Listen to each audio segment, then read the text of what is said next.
রূহ মুহাম্মদ আমাদেরকে বলে শোনাও, রূহ কারে বলে, কেমন করে আসে, কেমন করে যায়, এ ব্যাপারে কি জানো বলো। 2 নাম্বার প্রশ্ন, মানহুম আসহাবুল কাহাফ, আসহাবে কাহাফ সম্পর্কে কি জানো। 3 নাম্বার প্রশ্ন, মান হুয়া যুলকারনাইন, যুলকারনাইন বাদশা সম্পর্কে কি জানো। আল্লাহর হাবিব সাল্লাল্লাহু আলাইহি ওয়াসাল্লাম বললেন গাদান উজিবুকুম, আগামীকাল বলে দেব। কি বললেন? সবাই বলেন উত্তরে কি বললেন?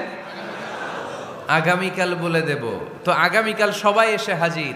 বলো, 3টা প্রশ্ন রেখেছিলাম গতকাল, উত্তর বলো।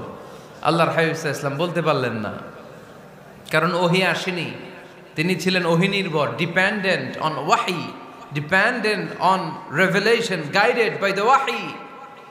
তিনি এর পরের দিনে বললেন গাদান উজিবুকুম, আগামীকাল বলবো। এর পরের দিনে এরা এসে হাজির, উত্তর নাই।